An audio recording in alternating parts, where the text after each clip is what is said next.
Do you have any fun stories about your time working with the cast of His Dark Materials? Because I mean, you get to work with some really incredible people. Hal McCrory. I do.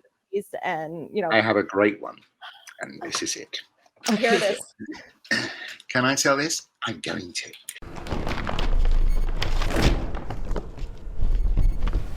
We are so honored and absolutely thrilled to be joined by the one and only Matt Fraser. Hi. Hi. Hi. Nice to meet you both. Hi. Thanks for saying my name the right way. Listen, we think it's really important because it's your name. it's your name. Yeah, exactly. Yep. Yes, it is. It is my name. It's delightful to be here. I couldn't help but overhear the Las Vegas in June laments, though. My wife, Julie Atlas Muse, Miss Exotic World 2006, Miss Coney Island 2006, was working in Las Vegas. And I was with her, and we had to just go from the apartment to the car that was in the car park, right? And it was in the middle of June. I think it was like 110 degrees. I'm English, right? And as I got out, I started paying. I counted. It's going to be about 25 paces to the car. I'm like pacing away, and by about pace 15, I thought, I'm actually going to die. I'm not going to make it to the car. I'm going to die. So you were saying I can't describe it. That's how I would describe it. Yeah, painful. That's very apt description. Yes, I would agree. It feels like how long did you spend in Vegas, Matt? Well, there 2 or 3 times. When I was still doing a lot of cabaret with my wife, I suppose a total of about 3 weeks in all. But it's not like the tourist experience. It's always been working at a club or. One time we went to see Dixie Evans, who was dying at the time in a care home just outside Vegas because she started the Showgirls Museum. My wife's a very famous burlesque artist, and so a lot of the time we do stuff associated with that. I can tell you that we did our famous American Trilogy act at a club called The Act, run by Sheldon McNazi, Republican, I can't remember his name, the one who tried to put a price out on Obama one time. Anyway, so and they got shut down for indecency, and I'm proud to say that it was our act that was one of the 3 that was described in court as proof that it should be shut down. Yes. Congratulations. Thank you. That's monumental. Yeah, and I also have to say, I think it's so cool that you work with your wife so much. Yeah. Like, I think it's always awesome to be in a relationship, but also, to be able to work together as well. Yeah. How long have you guys been like working together? Has it been since like a day one thing?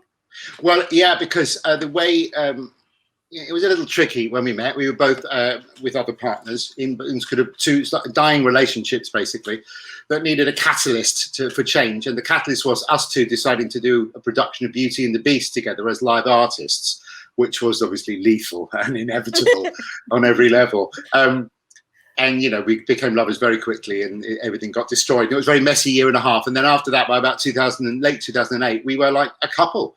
And we just did a lot of many versions of Beauty and the Beast, which ended up in this big theatre-y version. Did quite well.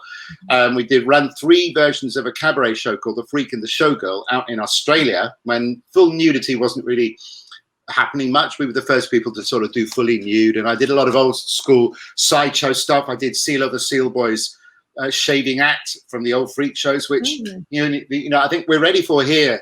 Like, we're interested culturally in America, but in Australia, where their sort of politics were all around race, and like they were down with all the racial stuff, all the feminist stuff. But the second I started doing sideshow material, I could feel the whole audience got really uptight. In a way that I think nowadays, like if I was doing the show and you guys came, and I was like, okay, well, so there was this guy, from 100 years ago, and I'm going to do his freak show act. He had the same disability as me, so it's going to be pretty weird for you. Let's just pretend it's 1930 Alabama, and you're in the audience, and this is what happens. You set the scene. You guys would be kind of into it, right? I think, you'd be like, oh, wow, this is weird. Okay, so that's how I got onto talking about Australia. I can't tell you. I do apologize. You better ask me some pointed questions, chaps. we got some. Well, Danica, you want to Sure, start? let's jump right in then. So the first thing we wanted to briefly ask you about was the fact that it is so super cool, especially to us because we're huge nerds, that you wrote a musical So we wanted to talk about, and I have to say this as appropriately as possible, thalidomide. You said it perfectly. Well done. It's got the 2 double exclamation points marks. for being American. You got to make it big. That was the point. I wanted I deliberated over 1 exclamation mark or 2, and it had to be 2 because that was the comedy and overstating everything is part of what I wanted to do. And it, I was very much. I see you've got a Rocky Horror behind you there, kid. Oh yeah. And as far as I was concerned, I was going to kind of do that treatment on the subject of the thalidomide drug scandal. With really bad taste, but that's my MO. So I did not expect we would be talking about my ill-fated, twice toured musical of 2005 and 6, where the press really didn't know what to make of it. It was just a bit of fun and bad taste humor. I still have the CDs. Once we're done, and I'm next in London, I'll go under my bed where the 300 remaining CDs still are. You probably don't have a CD player, but you can ask one of your parents. Oh, we have CD players. Oh, you do? Oh, for retro. So, because if you're into musicals, you probably have to, because there are some that are quite old and unstreamable. But I'll send you a copy anyway. You've been warned. Oh, well, and one of the things I wanted to say was I saw you post on your Twitter, it was either today or yesterday, that you had seen both Hair and Guys and Dolls more times than you can count. Are those some of your other favorite musicals? I think they are my 2 other favorite musicals. When all is said and done, I have this conversation with various different people all the time, best musical, and it depends what your criteria is, isn't it? On the one hand, for thematic musical structure, Les Miserables, which uses basically one basic tune a million gazillion ways, brilliantly, is the epitome of that kind of style, isn't it? But for me, the fashion, the choreography, the phrasing of Damon Runyon's text, Guys and Dolls to me is so beautiful and from a bygone era. I love Rocky Horror. I loved Hedwig and the Angry Inch. Do you know that? Oh, we love Hedwig. We know it. Oh my God, of course we know.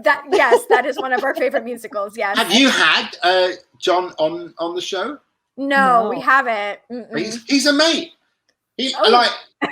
Last time I was talking to him was literally in that place over there, which is another. I live on the 14th floor of an apartment block, and there's another one there where a friend of ours called Andy lives, and that's where I last saw John at Thanksgiving dinner. That's amazing. I do not feel super jealous right now. We'll try. I think I just saw that he was announced for the Tiger King miniseries that's happening. Yeah, right. That's fascinating casting, but one can only. I think it'll be compelling viewing. I bet you, if it's true. I mean, I'm sure he'll be brilliant, like always. I know. I mean, what I wouldn't have given to see him play Hedwig on Broadway, or any of the gentlemen that they've had, play the title role. We went to see it on Broadway, and I remember hearing him remark, I think in a press interview of some sort, how weird it was to go to it as an audience member, because it had been so much his and his alone for so long. Right. But I thought it was wonderful. Yeah. Oh, I didn't know you guys were all about musicals and everything. Oh yeah. Yeah. It oozes out of our pores. Is there like a show or any type of production that you're most looking forward to seeing once everything officially does reopen? Gosh. Me and Juliet had a flurry of making a point of going to see all the things we'd been meaning to go and see, like What the Constitution Means to Me, Come From Away, all these things we'd heard about that were amazing, but we hadn't actually seen. And so we spent the last year and a half ticking them all off the list. We've got a great list. It's not with me. I wish I could just read it off to you. So at the moment, although I love new things, and once the new stuff comes up, I'm less into seeing stuff that's had many productions before. So, a new version of Cabaret I might go to, because Cabaret is so cool. Mm-hmm. But if there was a new thing that I hadn't seen next door, I would probably go to that instead. Well, I feel like, after all the craziness that we've been through for the past however long it's been, I feel like there's going to be so much new, beautiful material, new shows, new events to go to, and I can't wait. I'm so excited. Especially Sorry, Donna, I didn't mean to interrupt. No, you didn't at all. Is there anything you guys are looking forward to watching that I may not know about that you can enlighten me? I really want to see Beetlejuice. I want to see Beetlejuice so bad. And I haven't gotten to see a live production of Hamilton yet, but I really want to see Hamilton. Did you see it on Disney Plus? Of course. Yeah. That's the reason I got Disney Plus. Everyone, right? There's everyone. We watched some of the shorts last night. Out, the famous one that did very well. And I loved Piper, the one about the little bird. The little birds that follow the surf, run up and try and pick out the worms, and then run away again, and then run back again. About a little baby one of them with no language. Really great. And the credits had about, 1,000 people worked on it. That's wonderful. It's nuts, isn't it? Animation. I'm glad I'm not in animation. I think it would be too frustrating. I need results quicker than that. Fair. Danica, anything coming out that you're looking forward to, or? I mean, he actually mentioned one. Come From Away is one of the ones that's always has been top of my list for a while, and I still haven't got to see that. Sheer genius. I had to look it up. We were buzzing when we came out.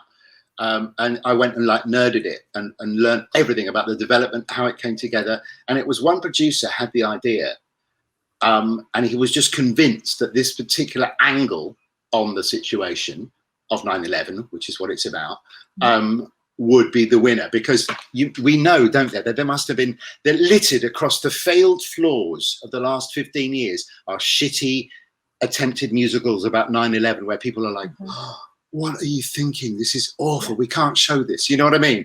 And how do you do that and all that? So avoid.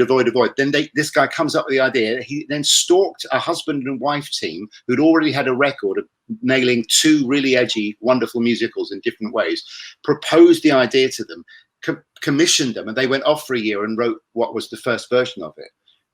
Fascinating to know. But I honestly think it is absolute genius because, of course, it's traumatic. Julie was here in New York during 9/11, and we didn't know what it was about.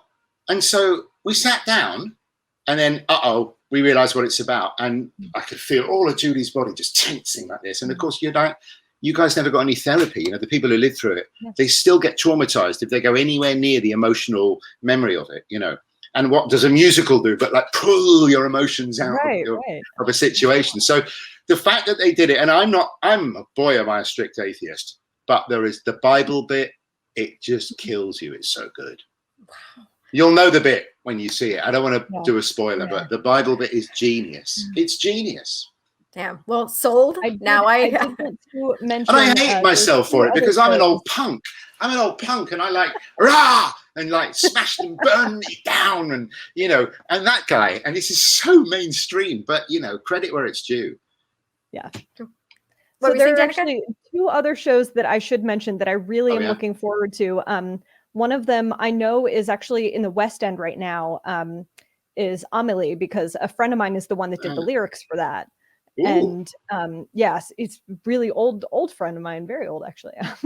And he also is coming out with a musical that is premiering in Chicago, but then it is going to Broadway. I'm not sure exactly the timeline of that. And of course, the title is escaping me right now, but it is about 19th century New York. And it sounds incredible. I know it starts with a T, and Nate is going to kill me because now I don't remember. Well, don't worry. We'll go away from the subject. We'll move on, and then it might come to you suddenly. Of course it will. Well, to move on, we wanted to ask about kryptales, which. Sure.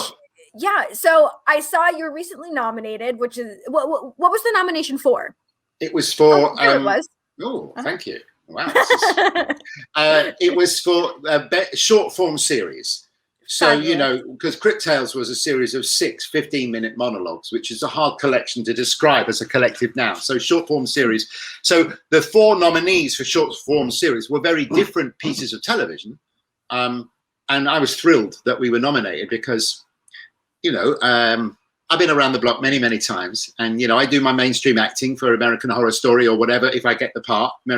His Dark Materials, but my own stuff does tend to deal more essentially with disability as a characteristic of it in some way. And for this to be all written by disabled people, all directed by disabled people, and performed would normally put it in the corner in a niche where the interested would find it, but the mainstream might not know about it. So for it to be nominated by BAFTA is a huge achievement. And so I was thrilled, absolutely thrilled. Congratulations. That is a huge achievement. That is so wonderful. How did it all come together? How did Kryptales come to be? Well, Debbie Christie, one of the producers at BBC Studios who make documentaries, their own thing, just came to me one day and she said, look, Mark Gatiss, who's a very famous gay writer who wrote Dracula, lots of Doctor Who, he plays Sherlock Holmes's brother in Sherlock Holmes, the modern one, and he writes that. And he did the first one called Queers, which was a series of 8 monologues set in one pub over 100 years, and it ends up being a gay pub. And that went really well. So the following year, they had one called Snatches, which was all women writers, directors, and performers doing, women's experience of situations. And so Debbie came to me and said, it's your turn. Not she didn't say that, you know what I mean. And I've been waiting my whole life for this because, I've been struggling and bashing my head against mainstream each time, sort of getting buffeted away and thinking, oh yeah, I forgot, you guys don't like us. I'll go off and do another one of my weedy shows. And then 3 years later, bam! Oh God, still? Okay. But suddenly they're like, yeah, come on in. So it's a bit weird for me. But I have collected along the way a knowledge of a lot of writers who are really talented that haven't had the opportunities to show their talent or be trusted by the industry. And so, although it's great for my ego and everything for me to be in my one on TV as an actor, I mean, it is great. It's the most screen time I've had. Ironic that I should have written it. But anyway, what I was really thrilled about was getting the other 6 writers work, because like 4 of them are now jobbing television writers, So, and because change doesn't happen, roles for women were usually pretty bad until women writers came along and made it better. It's not that hard to understand, is it? So why shouldn't it be the same for everybody else? So, it took from transparent to Pose is a huge leap, isn't it? And the difference was the trans writers on Pose, I think. Mm-hmm. So I think that disability is about to have its watershed moment. I'm like puffing my chest up a little here because it's what I hope, not necessarily what's actually happening, but it's going to happen. And we're going to burst through the mainstream because I think audiences are interested in it. What we did was like edgy, cool shit, and not the embarrassing dross that people, I guess, have come to expect from disability over the years. So it's an exciting time for me because I'm finally in a position, mature enough, almost, knowledgeable enough, almost, etc., to sort of know what I'm doing and be able to organize something like that. So currently I'm working on 7 30-minute dramas, full dramas, which hopefully we're going to be pitching next week, and which might be the next step to that, That's exciting. Okay. Well, you have to but none of them are musicals. I want to do a musical now on television about disability. Well, let's put it out there in the universe. That's what we like to do here. Put it out there in the universe. Quick side note. What did you think of the episode called Once More with Feeling, which was the full musical episode of Buffy the Vampire Slayer? Yeah.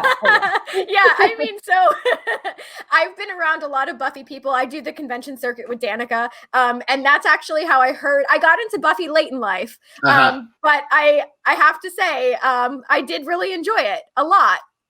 Yeah, I think that was my introduction to Joss Whedon. Yeah. Well, me too. But I thought it was great. I thought it was really, really good. Anyway, we're back to what we were talking about. Sorry. Are you a Buffy fan? Is that one of you?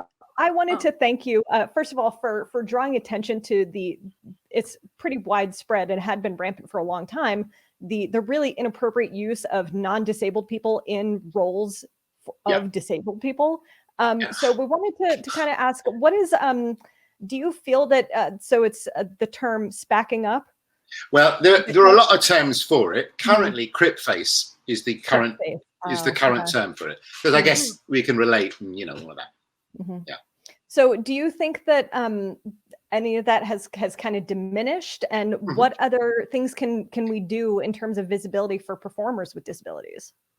Well, I think yes. Nature is taking its course. It's slowly being eradicated as more disabled actors prove their worth. The fact that the last Sarah Paulson horror film Run had, just a two-hander with the 2 of them, and the wheelchair-using woman that's co-lead is a wheelchair-using actor. That's pretty big. There are still some last bastions of resistance because, you know, statistically, it's the quickest way to get an award. I mean, it actually is statistically the quickest way to get an award. So why wouldn't lots of actors, you know, what do I hate everyone that's ever done it. I'm just going to be honest with you. I'm a real separatist. I'm old school. I'm like just about grown up from wanting to kneecap anyone that's ever played a wheelchair user. But I know that's a really unpopular opinion. So I pretend to, no, listen, I am actually over it. I think it's stupid. I think that we've proved that we do it better with more authenticity. And I think that no one really goes, you know what, after seeing Ruth Madeley, who was in one of the monologues we did, who's a BAFTA-nominated actor herself, fantastic, hot, young woman, wheelchair-using actor of note. Once you've seen her do a role, not many people are going, you know what, I think we should go back to when it was an ambulant walking actor and then the pretending to be disabled. That was better. People don't do that. So I think nature's kind of taken its course, and I can take the gas off my teenage angst, I suppose, on that one. There are grey areas. It is difficult. Roles that portray somebody who acquires an impairment through an accident or a situation, that's a tough one. You know, I tend not to want to get involved in the argument anymore because younger actors are very vocal about it. And for me, it's been a 30-year thing. But yeah, of course, I agree with you, Danica. It's like, you know, it's shit and it shouldn't happen. It's not really happening much anymore. And I'm glad. I think what non-disabled people or able-bodied people or whatever you want to call them, other people with more traditional bodies and behaviors, what they can do to help is to complain when they see it and they don't like it. Because we're normally the only ones that do make a fuss. You know, so if non-disabled people were to, you know, even just comment, like Sia, okay, the tide did change with Sia, right? Magic, which was universally panned, and non-disabled reviewers were saying why it was bad, and they were understanding the socio-political argument of disability equality within their explanation of the review. Sorry to sound like a professor there a second there, but you know, and I was really impressed with that. So actually, Danica, that for me was the tide turn, because I was like, oh, everyone's got it. We don't need to be the ones going on about it anymore. We could just let the liberal press take care of it because they've got it now, hopefully. Yeah. And that was a real number. I mean, I couldn't bring myself to see any of it except the little clips online that you saw and stuff. But it did look pretty dreadful. But I think that really helped put a nail in the coffin of bad portrayal, I think. Because it was universally criticized. Did you see it at all? No. Well, I wouldn't blame anyone for being, you know, interested. You know. No, the thing that I found most interesting was how aloof Sia initially seemed about the whole scenario. Because she was trying to like talk around it and come up with these ideas. And even the actress who was portraying the role of music was like, this isn't something I want to do. I don't feel comfortable, you know, doing this. And Sia's like, don't worry about it. Like, it's going to be fine. And it wasn't fine. But like you said, you know, because of because of the film, now people have their eyes on it. More people are seeing it and they're like, that's not okay. And it's not okay. I think what we need, of course, ultimately, because you need the badge, the seal of approval. We need a best actor and a best actress, a best screenplay, you know, the big stuff, the Oscars. Because, you know, I would find it really hard to imagine that once a disabled actor, let's say a woman, somebody who presents as a woman, accepts a best actor role, how would anyone be able to fake it after that? I don't know. So we'll see. It should be fun to watch the next 5 years or so, you know. 100% agree. And I hope to be part of that, you know. But you're a revolutionary when it comes to this. I mean, Kryptales is revolutionary. And like you said, you're bringing attention to writers and talented people that you're helping bring the visibility. It's wonderful. And it's so good. You know, I just asked the writers, come up with a half-hour idea. And we've got the craziest shit. Like really shocking stuff. That's so exciting to think that might be on TV, you know. And I'm very excited about the next phase if it happens. And I honestly think that the heavens and the stars and whatever gods you worship are aligning in our favor. So we'll see. Fingers crossed. Awesome. Well, Danica? Well, sorry, I wanted to go on mute because there are dogs that are fighting up above me. So you'll hear, hopefully not professionally. They could be. Let's see. Oh, yes. So I wanted to do some more nerdy talk with you. So you have had the opportunity to play Richard III, which is one of my favorite Shakespeare's. But would you like to be doing more classical works, or do you prefer modern plays in film? Because you've also had the opportunity to do plays like Marisol and things like that. Wow, you really, good research, guys. Marisol was awesome. Can I just say why I liked Marisol? It was surrealist and post-apocalyptic, kind of anything was allowed. So I played a guy that really liked this woman. He got a bit creepy. I ended up attacking her, trying to rape her, and then she beat me unconscious. That was Act 1. In Act 2, I come back on and I'm pregnant. I then give birth to find my baby is dead and grieve, right?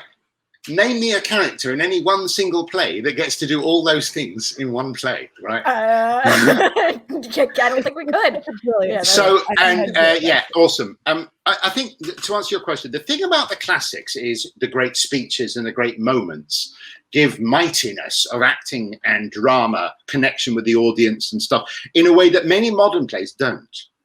But modern plays speak to me and my life about the other people I know in society and how I relate to them.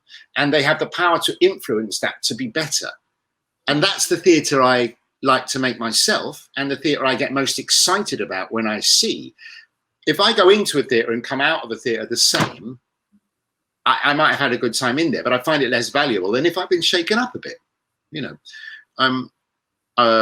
Fairview is a play that I saw last year that shook me to the foundations, to the point where I can't spoil it because it's all about the surprise, so we'll move on. But anyway, Richard III, though, come on. But I was the first disabled actor to professionally play Richard III in Britain ever, which is stunning. Yeah. But not unusual for me because I always seem to be the first thing, whatever. Everything I do seems to be the first time it's ever been done by a disabled person. Anyway, so I did it. We had very little time to rehearse. I think I got it just about, I was getting it right by about the third week when we finished. Because, it's a study. It's a huge, it took me 6 weeks to learn the play, of practicing every day for 6 hours a day, the script. I had this really cruel thing was if I got it wrong, I had to go back to the beginning. And you have no idea how frustrating that is 2/3 of the way through an entire Shakespeare play. But it made me learn it. It was wonderful. There was something, behold, mine hand. That bit where he says his deformity is the work of the devil. I've worked the sideshows, baby. I've done Coney Island for 10 years, right? So I know the power of the flipper, the live one on stage, right? Not there's a screen in front of us, we can pretend we're this, I have no way of escaping this physical reality and confrontation. And if you add, I'm a product of devilry, witchcraft, and it's the audience were like this. It was so awesome.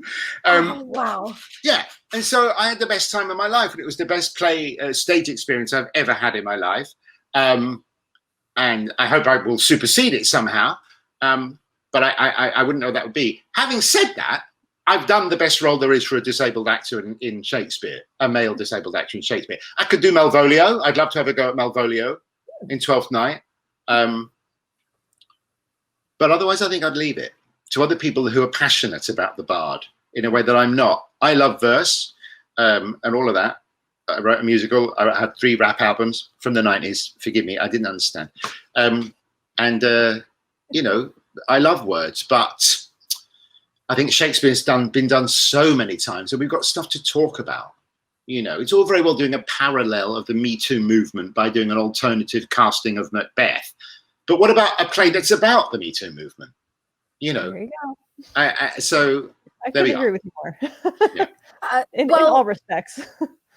Right. Well, maybe not specifically for Shakespeare, but maybe for theater in general. Do you have any superstitions when it comes to being part of the theater? I do. Well, I obey the theatrical superstitions. I don't whistle on stage. And I don't whistle on stage. I would never recite any of Macbeth or the Scottish plays, we have to call it, in a theatre. In a theatre, I would never do that. I don't particularly believe those things myself, but I respect the belief of the theatre faith. My own one is that my dad died when I was 21 of abdominal cancer. It's very sad, but a bloody long time ago. He was a gay man who'd only just, he lived a strange life. Anyway, he used to use Floris number 89 for men, a splash on 70s cologne, right, from the old days of men. Okay. And I have like 3 millimeters of that left in a bottle. And I take a tiny dab and I dab my neck on the first night of any play that I'm ever doing. Because I figure I've meted it out. Like if I do, in fact, I could actually go up to 2 dabs now because of my age and how many plays I'm likely to do. But so yeah, that's my only one. Oh, wow. Oh, and, you know, I love the theatre. I love because I was a drummer for so many years in rock, punk, speed metal bands and stuff. The energy of like, you know, you get there, you get ready, you do a thing that's roughly about an hour or 2 hours long. People clap at the end, and then you're exhausted at the end of that. That's the same thing, you know. So I love the energy of that. The film, the discipline of screen is so different. It's fascinating, and I love it. It's what I'm doing, but you know, it's familiar. Stage is familiarity to me. That's what, you know. Yeah, it's where I feel most at home. I love that you like do so many different like mediums. You know, you do screen, you do theater. You're a rock star. Like it's really awesome. I was never a rock star. Well, you're a musician. A lot more than anybody else I know. Yeah. For any drummers out there, don't worry, this will take less than 20 seconds. Because I know no one else is interested. For any drummers out there, I have been drumming for 30 years. I've only this week been able to nail the Purdy Shuffle. I've gone on to Bonham's Fool in the Rain, which I actually ironically find easier. But I've still yet to nail Piccaro's Rosanna Shuffle. Wow. Anyway. Well, Bonham's easy, you know, that's fine. Yeah, cake, right? I can't even, man, every time I've tried to drum, I could just never get the timing down. It's something I always, I wish I could drum, but. I bet you can sing though, right? Yeah, Danica and I both sing. So. Yeah, we're singers, but not drummers. Maybe on rock bands, but okay. So Matt, obviously we'd be remiss if we didn't ask about American Horror Story. Of course. It's one of my, so right now I'm on Apocalypse. I don't know. Did you watch any of the other seasons post Freakshow? Yeah. I mean, I didn't slavishly watch every episode of every next season. I was more of a dip in, dip out kind of guy, but yeah. Yeah. I'm really looking forward to seeing Jessica return. And I know Macaulay Culkin is new this season, which is really freaking awesome. Jessica's coming back. That's great. Super. Thank goodness. Yeah. I really enjoy the seasons, but it's not the same. You know, it isn't the same with daughter, but here's my take on it. You might disagree because you're both presumably in your 20s. Yeah. Oh, you're so sweet. Oh, thank you. Go on. We're both 35. Oh, okay. Anyway, right. That's why we have CD players. So. I thought it was because you'd heard your parents talk about it or something. Anyway. What was good about the first 4 that started to wane, I thought, in Hotel, and by Roanoke was definitely on the slide. And by what was the next one then after that? Was it the camp, summer camp? After Roanoke was Cult, right? Cult. Yeah. By Cult, I mean, obviously there are exceptions and other characters that came in and out, but whereas it had been multi-generational, it became very young person orientated, I felt. Insofar as a lot of the characters were young people, but there was less of a breadth and width of all different ages and types of characters in it. And I think maybe it started diluting a bit from, I'm not sure what. It's hard to do an anthology, you know, where the story, where it's different every time, because you have to start changing it. You know, you otherwise you can't do the same thing every year. But obviously, Freakshow is my favorite. I mean, it's hard not to be biased, but it is. I've been studying Freakshows. I did a documentary about them in the year 2000. I've worked at them. I understand them. And then at the end of my journey with Freakshows and drama, I get offered this role in that, like the crowning glory of it all, you know? So I was happy as a as a pig in shit. I really was. And it was the most incredible job I've ever had, television-wise. Today, it's been like a pea soup sauna in New York, and I was immediately thinking of Louisiana and New Orleans because it was so hot there. I often think about Chrissy, who is in This Is Us, who's the lead in This Is Us, right? And it has a huge, slightly country, slightly pop, Christian-y pop career, right? And and you know, we did a lot of things. You film a lot of stuff. Not all of it makes the cut for whatever reason. And there was a whole story strand. I think I'm allowed to say this. I'm not going to say what it was. I think I'll stay within the decency. And there was a whole story strand involving a big song and everything that she was the central part of, that they cut the entire thing from. And I always felt really bad for her because, you know, that's, and now, you know, now I don't feel so bad for her. You know what I mean? Woo! Yeah. I know. What a career. But no, it was super. You know, Lonnie Perister, who was one of the directors, came up to me. We were doing the long table lunch scene or dinner scene of the Freaks in the big tent, which was an homage to the wedding scene of the film Freaks, which had been directed by a man called Todd Browning. So Lonnie Perister, who was the driving force behind the series Warrior, great director and producer. Lonnie Perister comes up to me, goes, "Hi, I'm directing this, and guess what? Look." And he shows me this. Well, he shows me a document that proves that his grandmother was the wife of the guy that directed Freaks, and he puts the piece of he secretes the aforementioned document somewhere secretly that only he and I know about, and says, and he's going to be with us in the scene. And that was so special to me. That was so special. He gets it, you know, and the recreation of some of those bits of Freaks, which, you know, was a film I've studied, and it was a wonderful film. If you've never seen it, it's a little hard because it's slow and come out of the silent era. They didn't understand about tension and keeping the pace. But anyway, it's a wonderful film, and it's just a joy.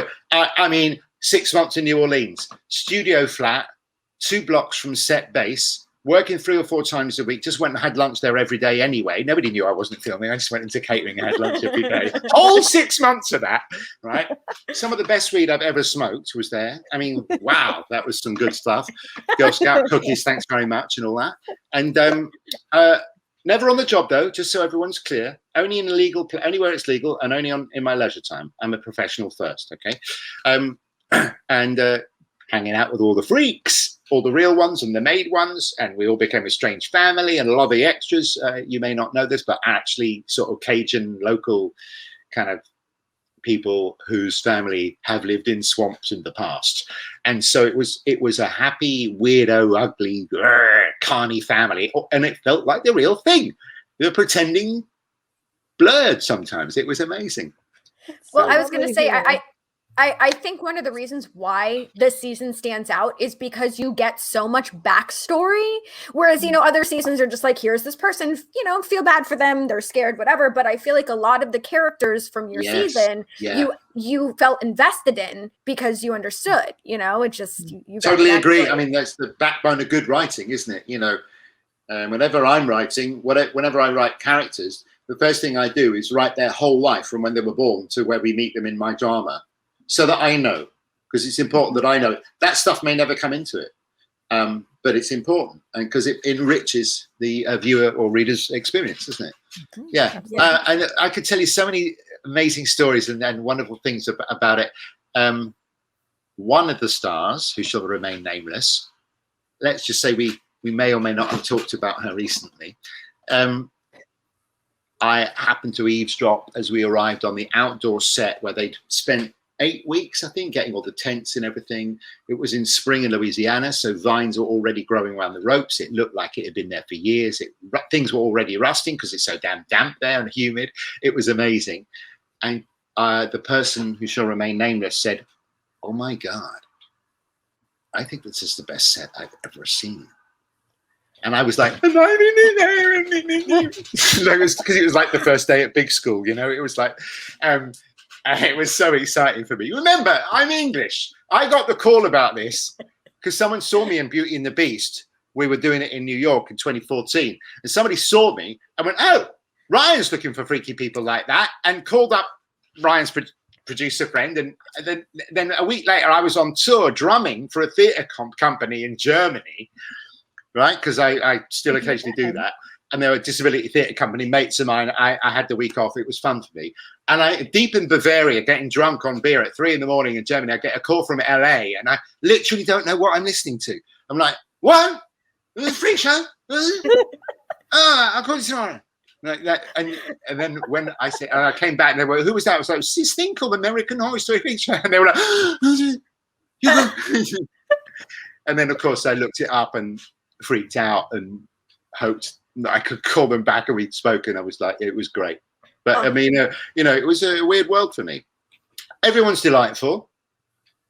Evan taught me about stuff in the forest because we were doing woodland scenes, and I've never encountered poison ivy before. And he made sure that as a Brit, I understood the difference between poison ivy and regular ivy and how to spot it and stuff. Which it's important. Yeah. And I thought to myself, he really knew it. He really knew this stuff. And I thought, wow, it was very nice of him. We did a few cabaret shows because I just can't stop doing it. Well, I can now, but back then I couldn't. Bella Blue, who ran the cabaret scene, burlesque scene in New Orleans at the time, had this wonderful once-a-month Saturday cabaret, which slowly a lot of the cast started coming to, and that me and Julie did. And Finn Whitrock was often there. He'd often arrive early, often leave late. He'd always be the first on set the next day. Immaculate, knowing all his lines. His scene study was unlike actors I've seen before. While we were filming, his 30th birthday occurred. I was a lot older than him, and I learned an awful lot from him. Moral of the story on that particular ditty is that you're never too old to learn from people who are younger than you. That's so true. That is so true. And you're never too old to learn, and even in the profession that you're in, we're always learning. Yeah, absolutely. Good gosh, yes. Well, Danica, do you want to ask one more question, and then we'll go to our game? Oh my goodness. Well, let's see. What do we pick from?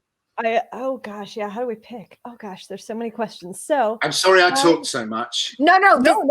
That's literally why you're here. This is why we're here. We always like to over prepare. Yeah. Do you have any fun stories about your time working with the cast of His Dark Materials? Because I mean, you get to work with some really incredible people. Hal McCrory. I do. And I have a great one, and this is it. Here it is. Can I tell this? I'm going to. No, I can. It's fine. So often, when you're in a group setting, if you're one of the lead actors, at some point you have to play crowd because it's a reverse shot, and you were in the scene before talking, and now you're in the background doing the talking.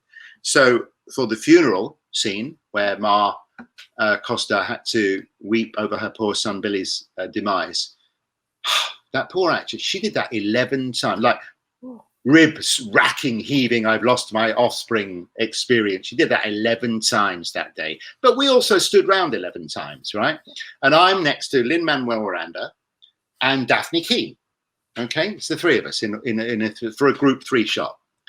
And, we're talking like this because the camera's all the way over there, and it's, we're in the background. It doesn't really matter. They're sizing up the shot. We're not actually in take. And we're talking. And the first thing that happens is that I start doing this thing that I've always been able to do, which is this, right? It's a silly mouth movement. I did it. I start doing it.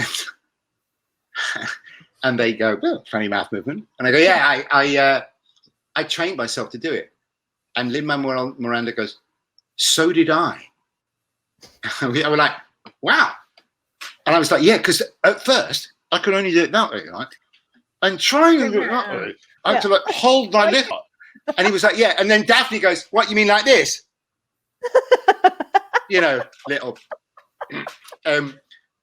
alarmingly talented young person who makes me resentful at her very existence. No, I love her. She's great. Then we started talking about rapping. And of course, I'm like, oh, well, hold on. What show you talking to here?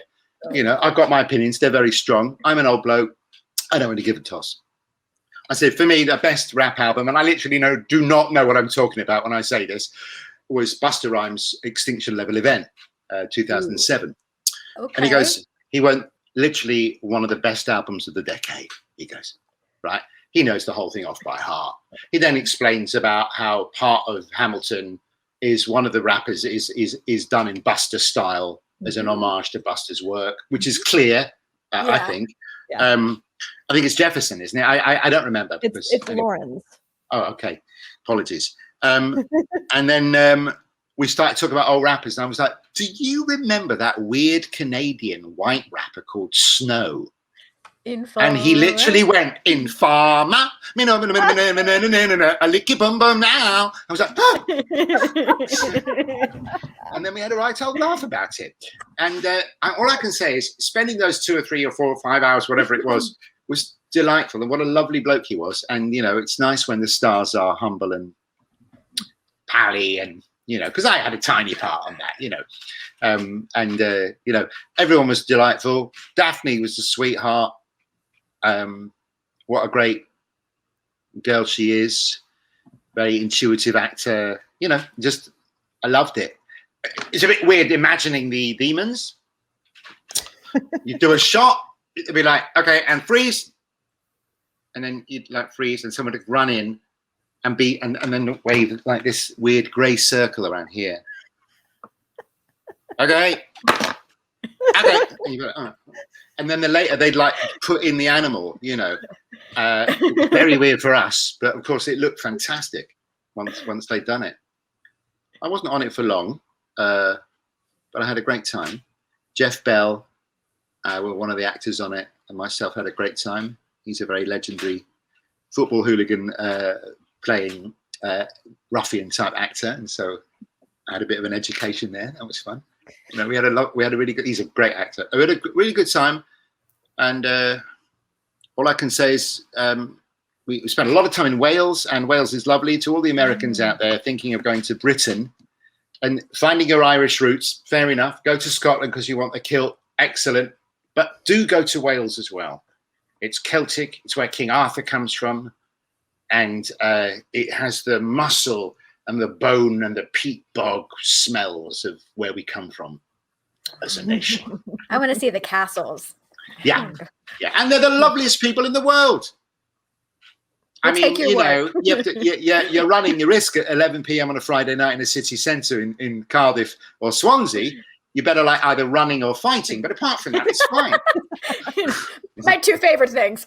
Well, if it's okay with you, Matt, we have a game that we're going to play. Okay. So this is just a game of Would You Rather. There is no wrong answers. So, Danica, do you want to read the first one? Oh, sure. Let's dive right in. All right. Would you rather always speak in iambic pentameter or include an Oscar Wilde quote with everything you say? Oh, iambic pentameter. It's hard. It's tough. That is a tough one, but okay, I'm not even gonna. I don't know what I should be saying now. I guess it should, the former be one. Wow. Listen, you should go do improvised Shakespeare in Chicago. Oh. All right, here's the next one. Would you rather going to Chicago? Anyway, sorry. No, in the summer it's fine. Okay, would you rather eat fish and chips once a day or eat bangers and mash once a day? Fish and chips. Yeah. Yum. Same. Me too. No, I really want fish and chips now too. Yeah, I love fish and chips. Good fish and chips, man. Ooh. Is there good places in New York? I don't know, because I spend half my time in here and half my time there. And what I've come to learn is that there's no point in getting Indian food in America. It's rubbish compared to the Indian food in England. And there's no point in getting Chinese food in Britain because it's rubbish compared to Chinese food in America. So I just tend to just have the certain things in certain countries. And I've never tried fish and chips in New York, but I will. Okay. All right. What's your go-to sauce? Vincent, are you asking for the fish and chips? Are you a tartar sauce guy, Matt, or? Salad cream or tartar sauce. Salad cream is like, imagine Hellmann's mixed with more vinegar. Mm-hmm. And it's more viscous and more vinegary. But absolutely, for fish and chips, ladled with tartar sauce. So you can barely see the fish and chips. Yep, you're British. All right. Like, I can't do it. All right, Danica, you want to do the next one? All right. Would you rather appear in an episode of Doctor Who or appear in an episode of Midsummer Murders? Doctor Who, without a shadow of a doubt. Do you have a favorite doctor? Well, my boyhood doctor was Tom Baker was my favorite, I suppose. He was my young 20s doctor. I really liked Christopher Eccleston, the Dark Knight of Doctors. Yeah, I felt. And I would have liked to have had a go at Doctor, and I'm still available. Yeah, listen. You hear that, everybody? Once again, out in the universe. I mean, what doctor are we on now? 11? Jodie, right? 13. Yeah. There are rumors. Here's the rumor. She's leaving after the next season, and the guy from the IT crowd who introduced the BAFTAs, whose name I blanked on, Richard somebody, mixed race guy with specs. Yes, they're thinking that he's the top pick. And actually, he'd be really good, wouldn't he? Oh my God, he would be so good. Yeah, like you think, oh yeah, I can see that. Yeah. Yeah, yeah. Oh God, I love him. Oh my God, that'd be great. Exciting. All right, here's the next one. Would you rather compete on the Great British Bake Off or compete on Survivor? Wow, that's a hard one. If it was 10 years ago, I'd have gone Survivor every time. They would have done an adaptive Survivor for me, I'm sure. But I'm afraid it's the Great British Bake Off now. I'm not very good at baking, but I'm an addict of the show, and just the thrill of being in the tent would, be as thrilling for me as it would be any Bake Off fan, Oh, well. Okay, fair. All right, Danica. All right. Would you rather go on a road trip with Jeremy Clarkson or go to a formal event with Mr. Bean? You utter bastards! That is horrific. Let me tell you, Mr. Bean is my least favorite comic creation of all time. Okay. And I hate Jeremy Clarkson more than any other presenter on television. Okay. So I don't know what, you know what? On a road trip with Jeremy Clarkson, because then at least we could have it out. Oh, okay. Yeah. All right. Mr. Bean, I mean, I love Rowan Atkinson. He's all words, and created a character that has no words, and it's his most successful character. I wish him no harm. I just think it just gets to me in a Mr. Magoo kind of way. I don't like it. But Jeremy Clarkson, just, he needs some sand kicking in his face. Okay. Sounds good. James May? Not by me, because those days are gone. Fair enough. All right, here's the next one. Would you rather travel back in time to the Renaissance era or be able to travel 100 years into the future? Are there any provisos? Because it depends what class I go back as. If I go back royal, I'm good. If I go back like quite poor, serf in a community, I'm likely to be stoned to death.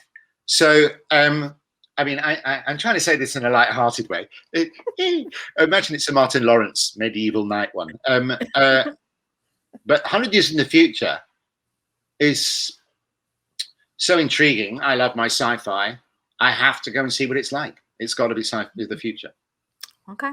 Now, do we take the TARDIS there? Are we taking a DeLorean? How are we getting there? I haven't had cocaine since Glastonbury Festival 1995, and seeing as the head of DeLorean, it was a cover for a huge cocaine operation in real life, I'm going to go with the TARDIS. Okay, TARDIS it is. That's a whole nother thing. On the inside, so there's plenty of room for everybody to travel. Yeah, and also when I do play the Doctor, do you think that they'll adapt it? Because it's a little waist height, that central module thing. I need it a little bit raised up. They'll do that. Yeah, of course they will. All right, here's a little bit different. So true. All right, here's the next one, Danica. All right. Would you rather sing karaoke with Jessica Lange or jam out with Kathy Bates? Wow, you guys are amazing. Because with the two guys, you picked my two worst possible scenarios, and I can't think of anyone I'd rather duet with than Jessica, and anyone I'd rather jam with than Kathy Bates. How do you do it? That's a tough one. They're both in the same bar in Milwaukee on a Monday night, and there's like 5 people there. So it's just about the experience, not about who sees the experience. Is that right? Yes. Okay, well, in that case, it's jamming with Kathy after smoking a big one, I'm sorry. That's exciting. Hey, there's no wrong answers, There's no wrong answers. But I feel bad because, well, do you remember her version of Gods and Monsters, the Lana Del Rey song? Uh-huh. I remember. I listen to it all the time. I love that. Yeah. I especially it remade me love the song Life on Mars from David Bowie. So yeah, I mean, that was a fun day. We were filming, and then suddenly Ryan came back on set, and suddenly we were filming a pop video all day. And I've been on a couple of pop videos in the old days and knew what it was like. And it was like that. It was completely different to all the other filming. And then he went away again and we went back to doing the episode. Anyway, sorry. I know we're running late. I talk too much. It's okay. No, we only have two of these left. All right. So here's, I think, the final two. Okay. Would you rather play drums in Ringo's All-Star Band or play drums in a modern mega day group fronted by Dave Grohl? The second one. The second one? Yay. Who's not in love with Dave Grohl right now? Like, as if we couldn't be more in love with him because they get their fans up and they trust them to actually play a song. Like, what song do you want to play? What key's it in? And they know the key. That's enough proof for him. He's like, come on, get on stage. I love that. But then the Nandi Bushell stuff, all the Nandi Bushell stuff, my favorite 9-year-old drummer. She's amazing. All that to and fro they did. And then the song he wrote for her. Oh, I'm in love with that guy. I know. She just did a cover of a Slipknot song, which of course blew my mind. Yeah, what a talented human. Gosh. Yeah. I feel that we've not seen the end of her and him. I'm hoping beyond hope that she might appear at one of the Foo Fighters gigs or something. Without a shadow of a doubt. But great. Well, that was actually the last one. Okay. So, which means we've come to the end of another stream. So before we wrap this up, Matt, is there any final thoughts you want to leave us with? Well, sorry I talk too much because I do long answers. No. And thank you so much. It's been such a thrill and a joy to chat with you guys about stuff that I really didn't imagine we'd be talking about. So that's been super fun. And I'll try and get those two people we were talking about before we went on the air. I'll try and get them to see if they're interested in and give you a call if I get any action, all right? Thank you. Yeah, well, that's the least I can do. Thank you. That's so nice. Before we do wrap it up, though, we do want to go over our upcoming guest that we have for the rest of June. We're starting into July. So on Thursday, we have Jonah Ray from Mystery Science Theater 3000. Next Tuesday, we have Petey, who is the owner and creator of Spooky Empire, which I believe you've been at, right, Yeah, Matt? You've been great convention. The best horror convention. Yep. Far and above. And then next Thursday, we have Lucas Rossi. We have a special bonus show. We have Ryan Roxy, who's one of the guitarists for Alice Cooper.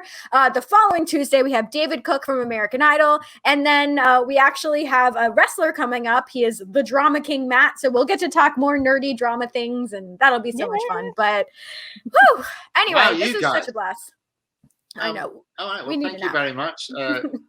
And aloha from the Lower East Side, New York. Well, we're off to get some fish and chips. So we will see you guys. That's our sauce. I'm actually having a Thai curry with mock meat, but yum. Tomorrow I'll definitely go and seek out New York's finest fish and chips. Well, and if it's of any repute whatsoever, I shall get back to you and let you know the establishment in question. Deal. All right. Well, the cops are here to take us away, apparently. All right, guys. We'll see you guys on Thursday. Be safe, everybody. Bye. Bye.